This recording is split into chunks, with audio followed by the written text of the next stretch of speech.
नमस्कार, बहुत स्वागत है आपका गुड न्यूज टुडे में। आपके साथ मैं हूं शुभम सिंह। आज 21 जून है, जिसे ग्रीष्म संक्रांति यानी कि समर सोल्स्टिस के रूप में भी जाना जाता है। और इस खास अवसर पर आज देश और दुनिया में 11वां अंतर्राष्ट्रीय योग दिवस मनाया जा रहा है। इस साल खास आयोजन योग संगम के तहत सुबह देश भर में 1 लाख से ज्यादा जगहों पर कॉमन योग प्रोटोकॉल के मुताबिक सामूहिक रूप से लोग योग करते दिखे। सबसे बड़ा आयोजन विशाखापट्टनम में पीएम मोदी की अगुवाई में हुआ, जहां 3 लाख लोगों ने एक साथ योग अभ्यास किया। वहीं देश के दूसरे हिस्सों में तमाम शहरों में, राज्यों की राजधानियों में आज सुबह योग सेशन का आयोजन किया गया।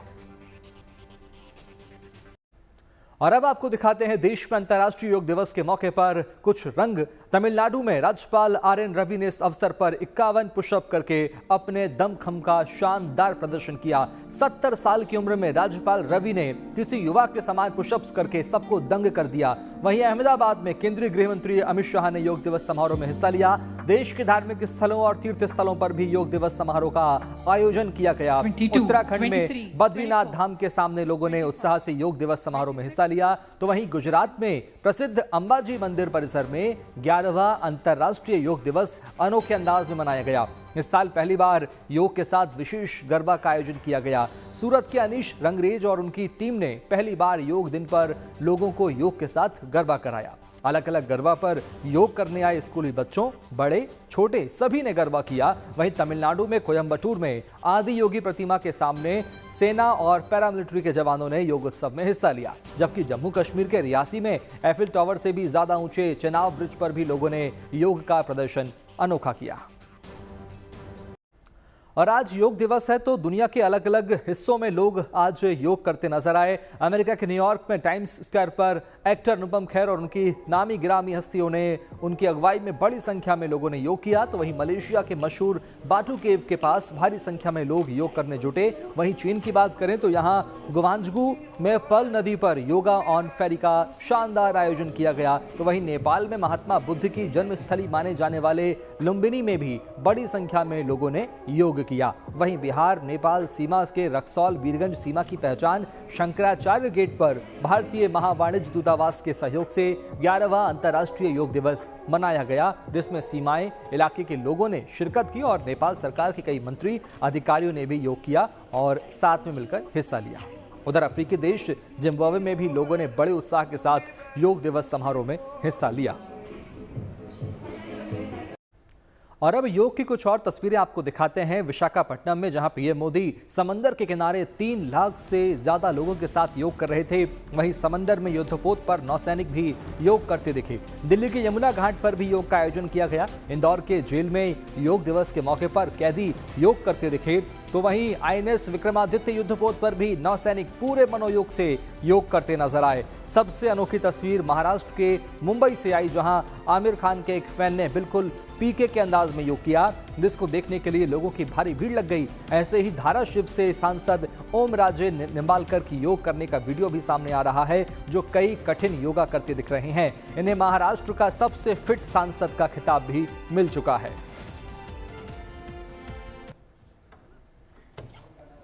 और ये अलग अलग तस्वीरें अलग अलग सालों की, साल 2015 से लेकर अब तक पीएम मोदी ने किन किन कार्यक्रमों में योग अभ्यास किया और कार्यक्रम में हिस्सा लिया, वो आज तक की तस्वीर आपको हम दिखा रहे हैं। साल 2015 में पीएम मोदी ने योग किया।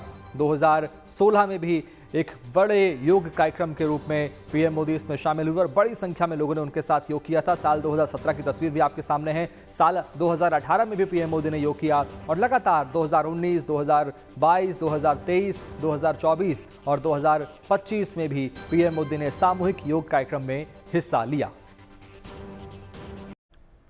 अंतर्राष्ट्रीय योग दिवस के मौके पर मुंबई में एक योग कार्यक्रम में पहुंचे एक्टर अर्जुन कपूर से हमारी संवाददाता श्वेता झा ने खास बातचीत की है। आइए सुनते हैं।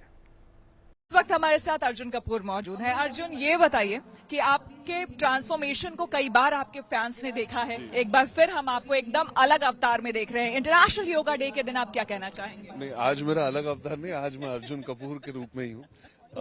लेकिन नहीं, बहुत अच्छा लगता है जब लोग आपको देखकर इंस्पायर होते हैं, मोटिवेट होते हैं, तो उसी का मैं कहूँगा फायदा उठाना एक एक्टर की जिम्मेदारी होती है, एक आर्टिस्ट की जिम्मेदारी होती है। मैं चाहता हूं कि ये मौका लेके मैं लोगों को बोल सकूं कि फिटनेस की तरफ आज जो इतना बड़ा दिन है इंटरनेशनली, जो भारत में एक चीज शुरू हुई थी जिसका नाम है योगा, वो दुनिया भर में, देश भर में छोड़ी दुनिया भर में फैल चुकी है।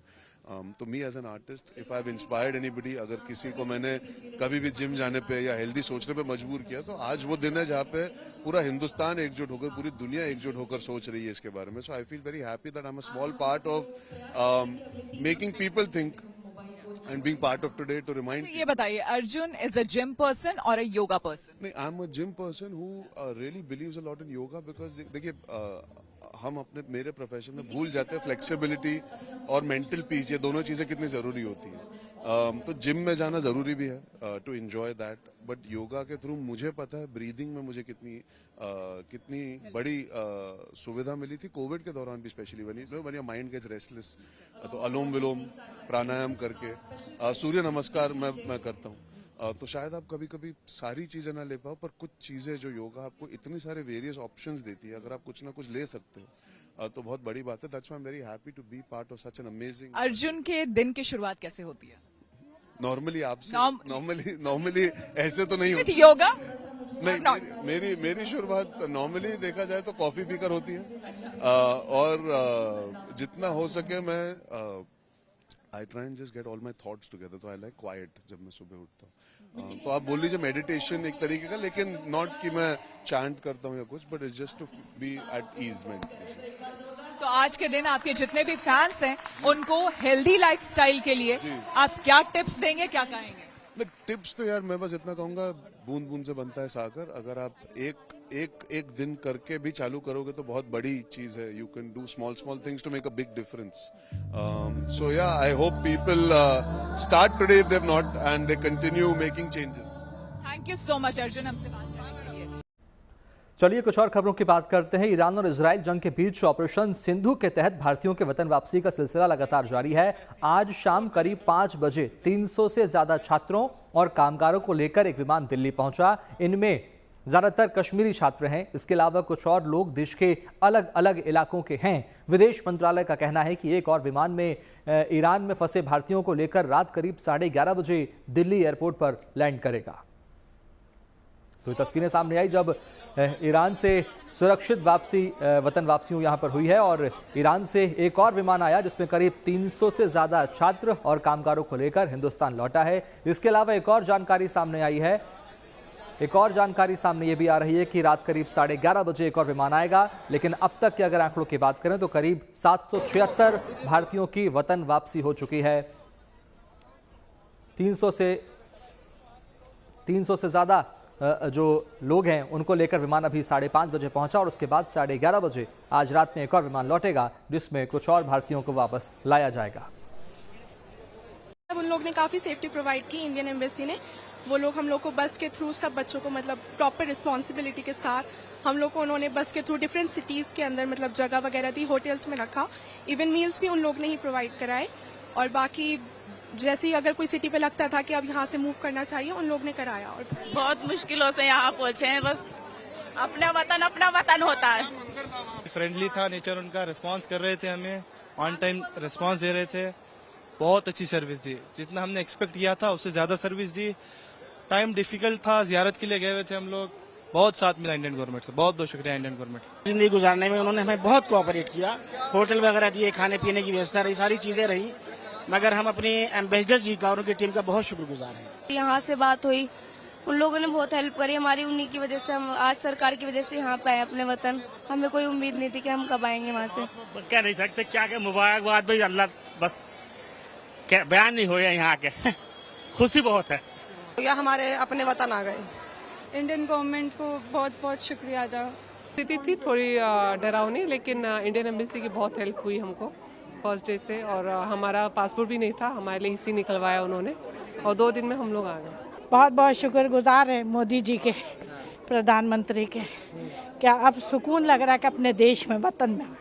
पहले हम इराक में थे, तो इराक से हम कुम चले गए, कुम से हम मशहद आ गए और मशहद से डायरेक्ट दिल्ली। सिचुएशन क्या देखा आपने वहाँ पे? सिचुएशन इराक में तो ठीक ही थी, मतलब उतनी नॉर्मली थी, लेकिन कुम और मशहद में थोड़ी बहुत, कह सकते हैं कि ठीक है, ठीक काफी नहीं। देखा। अब कितने साल हो गए आप ईरान में रहे हैं? अभी मेरा फर्स्ट ईयर ही है। फर्स्ट ईयर था, कुछ कहना चाहेंगे? अब वापस तो आ गए। हाँ। आई एम श्योर आप खुश हो।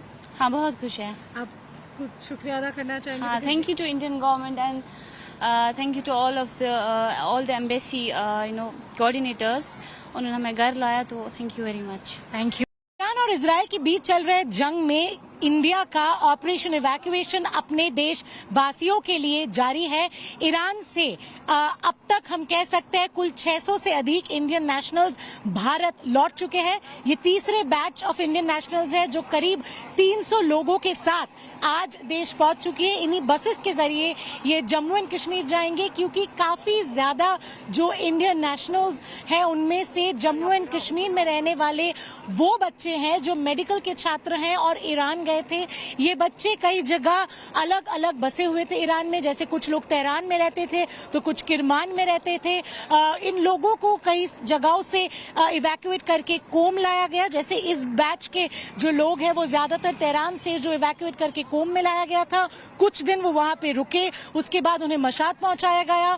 ईरान ने एक स्पेशल ट्रीटमेंट दिया गया है। ईरान ने इंडिया के लिए एयर स्पेस खोला है ताकि इंडियंस देश वापस लौट सके, और इसके बाद हम देख रहे हैं कि मशाद से आज इन्हें एयरलिफ्ट करके देश लाया गया। आज और एक गुट आएगी देश में, जो कि रात को करीबन 11:30 बजे इंडिया में लैंड करेगी।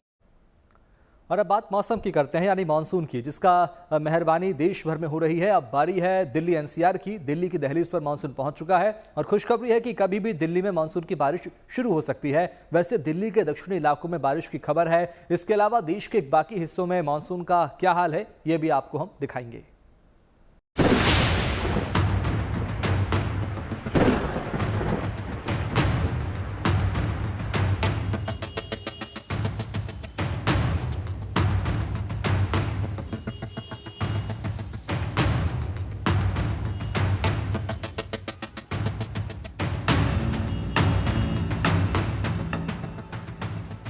बादलों की आंख मिचौली बता रही है कि दिल्ली और आसपास के इलाकों में गर्मी से निजात मिलनी शुरू हो गई है। मॉनसून दिल्ली की दहलीज पर पहुंच चुका है और जल्द ही मेहरबान होने वाला है। राजधानी वासियों को तपिश से राहत मिलने वाली है। हालांकि 3 दिन पहले हुई बारिश के बाद से ही दिल्ली और एनसीआर में मौसम खुशनुमा होने के कगार पर है। बढ़ते तापमान में कमी आने से लोगों को काफी सुकून महसूस होने लगा है और अब मौसम के जानकारों ने अनुमान जाहिर किया है कि जल्द ही दिल्ली को मानसून की फुहारें भिगो सकती है, जिसके बाद गर्मी से निजात मिल सकती है। मौसम विभाग के अनुसार दिल्ली में मानसून अगले 2 से 3 दिन में दस्तक दे सकता है। इस तरह दिल्ली में इस बार बीते बरसों के मुकाबले मानसून पहले ही आ रहा है। फिलहाल उत्तर प्रदेश के ज्यादातर जिलों में बारिश हो रही है। मानसून बिहार में पहले ही प्रवेश कर चुका है और झारखंड, ओडिशा और पश्चिम बंगाल जैसे पूर्वी भारत के राज्यों में भी इसकी एंट्री हो चुकी है। राजस्थान के भी कई जिलों में मानसून से बारिश हो रही है।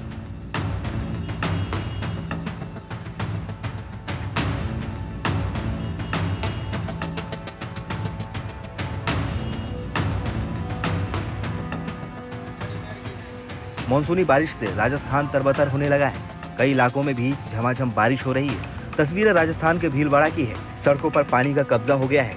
यहाँ बारिश का येलो अलर्ट जारी किया गया है और लोगों को नदी नालों से दूर रहने की सलाह दी गई है। साथ ही सिविल डिफेंस टीम को भी अलर्ट रखा गया है।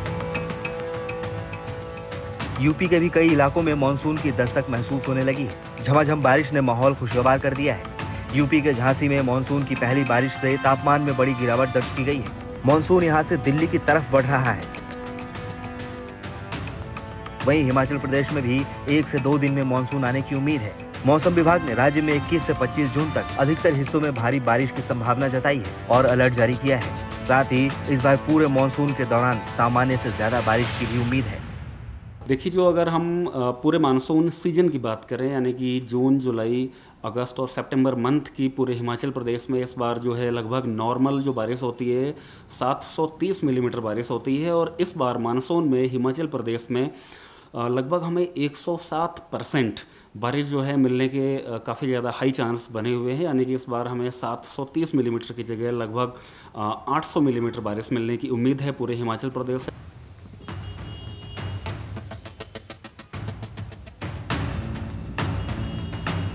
वहीं जून के महीने में भी हिमाचल प्रदेश में सामान्य से ज्यादा बारिश होने के आसार हैं। लिहाजा इन दिनों शिमला या हिमाचल के दूसरे इलाकों में सैर करने जाने वाले सैलानियों को खास तौर से सावधानी बरतनी होगी। हिमाचल के मंडी में पहली बारिश से ही ठंड बढ़ गई है। नदी नालों का जलस्तर बढ़ गया है। सड़कों और मैदानों में पानी जमा हो गया है। हिमाचल के कांगड़ा में बारिश का इंतजार खत्म हो गया है। मूसलाधार बारिश से पानी की कमी दूर हो गई है। धर्मशाला होशियारपुर नेशनल हाईवे पर लैंडस्लाइड के बाद सड़क को फिर से चालू कर दिया गया है। कांगड़ा घाटी के अलावा धर्मशाला, पालमपुर, ज्वालामुखी, शाहपुर में भी बारिश हो रही है। बिहार के सासाराम में भी मानसून की बारिश से पूरा शहर पानी से लबालब हो गया है। कई इलाकों में पानी जमा हो गया है और लोग बारिश के बाद तापमान में गिरावट के बाद राहत महसूस कर रहे हैं। कांगड़ा से अशोक रैना, मंडी से धर्मवीर, झांसी से प्रमोद कुमार, सासाराम से रंजन कुमार, शिमला से विकास शर्मा और भिलवाड़ा से प्रमोद तिवारी के साथ bureau report, good news today. और अब आपको मिलवाते हैं कमाल के बच्चे से, एक ऐसा बच्चा जो अपने टैलेंट से बड़ों को दंग कर रहा है। आखिर इस बच्चे ने क्या कमाल किया है और किस तरह का टैलेंट इसके पास है, ये जानने के लिए देखिए हमारी रिपोर्ट।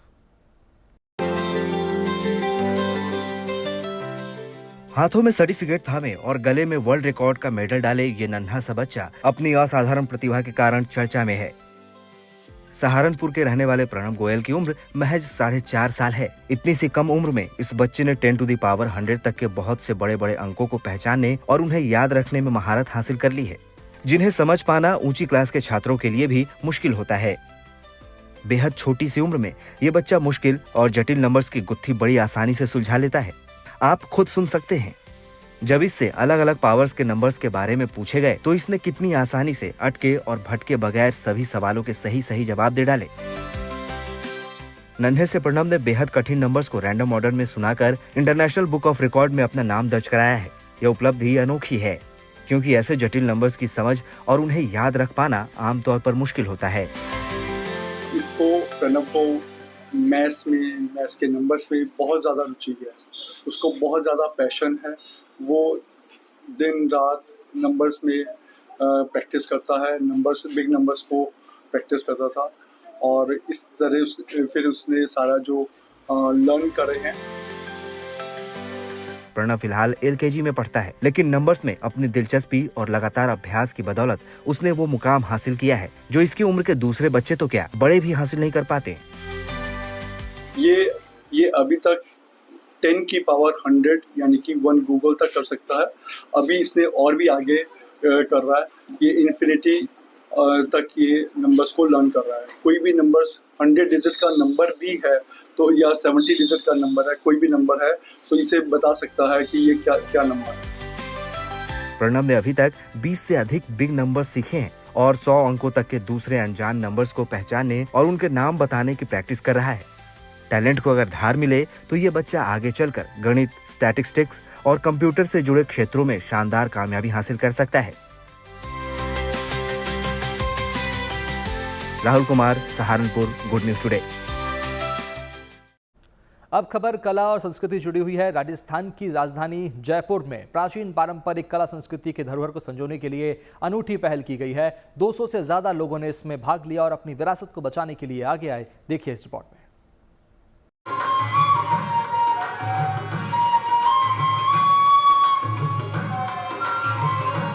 पारंपरिक परिधानों से सजी धजी महिलाएं उत्सव मना रही हैं। कहीं सजी है संगीत की महफिल तो कहीं सुरों और साज की जुगलबंदी से शानदार समा बांधा जा रहा है। ये तस्वीरें गुलाबी नगर जयपुर के मशहूर सिटी पैलेस की है। यहाँ पर उत्सव का ये माहौल किसी को भी आकर्षित कर सकता है। असल में यहाँ पर ये जमघट किसी खास उत्सव के सिलसिले में नहीं बल्कि सांस्कृतिक विरासत को संजोने के लिए जुटी है। सिटी पैलेस में हर साल की तरह इस बार भी सांस्कृतिक विरासत प्रशिक्षण शिविर का शानदार आयोजन किया गया। शिविर में इस बार 28 किस्म की पारंपरिक कलाओं की ट्रेनिंग दी गई। और इस बार पूरा जो कैंप चला, पूरा 1 महीने चला है, बहुत ज़बरदस्त उत्साह रहा बच्चों में। और आप देखेंगे 8 साल से लेकर 60 साल तक के स्टूडेंट्स आपको यहाँ देखने को मिलेंगे, चाहे वो कथक हो, चाहे वो पेंटिंग हो, चाहे वो ध्रुपद हो, बांसुरी वादन हो। और इस मोबाइल युग के अंदर जो बच्चों की लेखनी बिगड़ रही है तो हमने सुलेख का भी, कैलीग्राफी की भी क्लासेस लगाई हैं। Black and white portrait pencil से बच्चे कैसे बनाते हैं, हमने उसकी भी क्लासेस हमने लगाई है। सिटी पैलेस में महाराजा सवाई मानसिंह द्वितीय संग्रहालय ट्रस्ट ने रंगरीत तथा सरस्वती कला केंद्र के सहयोग से इस प्रशिक्षण शिविर का आयोजन किया।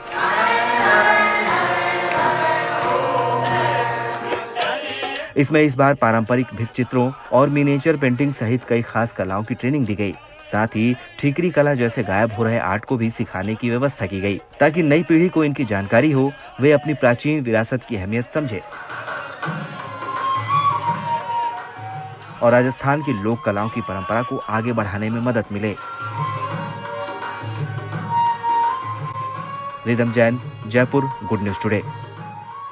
और इसी के साथ फिलहाल इतना ही। बाकी अच्छी खबरों के लिए आप देखते रहिए गुड न्यूज टुडे, क्योंकि अच्छी खबरों का सिलसिला यहाँ कभी नहीं थमता। नमस्कार।